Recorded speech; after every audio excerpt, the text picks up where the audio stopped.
Hey everyone, it's Alexander Robinson. Welcome to the channel, and this is my review for Companion, which is directed by Drew Hancock, and is from the same producing team that gave us Barbarian.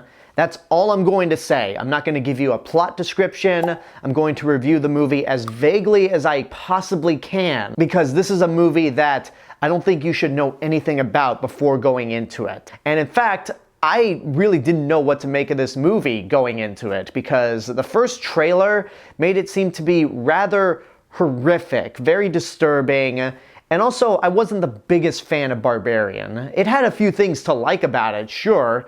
I actually don't remember what I said about it in my review, but it's not a movie that crosses my mind when I think of horror in this decade. So I didn't know what to make of Companion going in, and when I walked out of this movie, I thought, there is no reason this movie should be as good as it is. In January of all months, it's very rare that we get a movie this good in January. That's actually saying something, because when I went into it, outside of my lukewarm feelings about Barbarian, I went into this movie knowing that the trailers had revealed that the main character, Iris, was a robot. More specifically, a sex bot for Jack Quaid's character. And throughout the whole first act, I'm thinking to myself, okay, when are we gonna get to the reveal that she's a robot? Because we already know it from the trailers. It's the same problem I had with the beginning of Abigail, where you're just waiting for that big reveal that we know is coming. However, much like with Abigail, that doesn't mean that the first act is bad. It's just, there's that thing that you know is coming that you're just waiting for. Once we get the actual reveal that we've been waiting for, the rest of the movie itself does have several other twists that play out that were not revealed in the trailers, which is why I'm not going to tell you what happens beyond that. And it's a really effective movie because of those elements. It doesn't linger on those twists, but it definitely leads to a lot of creativity.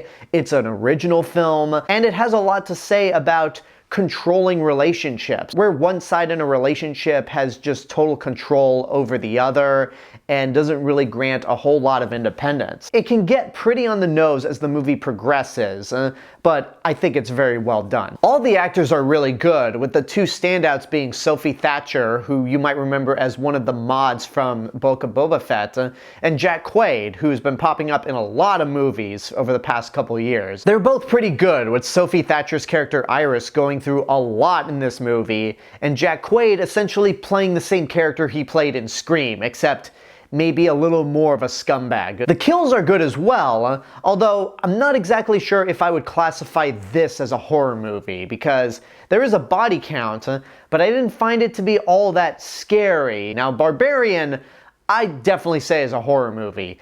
This, I would say this is more along the lines of a Back to the Future or a Groundhog Day, where you don't really know what category to place this movie in. It's more of a comedy than anything, but it's got so many other elements to it that you can't really stick it in one specific genre. And I think that's actually one of the big advantages towards Companion, because it's not bound to a specific genre. It can really branch out to a lot of people, and I think this is a movie that is certainly gonna stick around for one of my best movies of the year. Like, again, it's the end of January.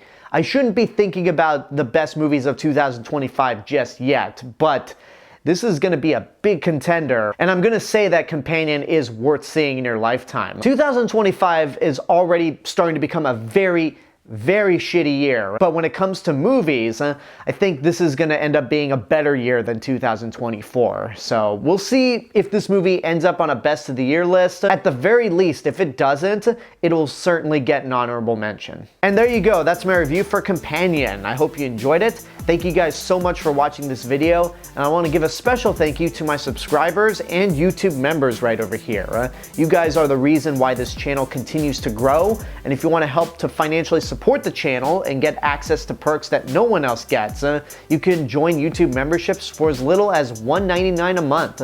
But until next time, I want to know what you guys think about Companion. Whatever your opinions are, let me know in the comments below. Don't forget to like the video, subscribe to the channel, and hit the bell button to get notifications. If you want to find me elsewhere on the internet, you can do so via these social media platforms and my theme park and travel channel right here on YouTube. I'll see you guys in the next video, but until then, have a good day and take care of yourselves.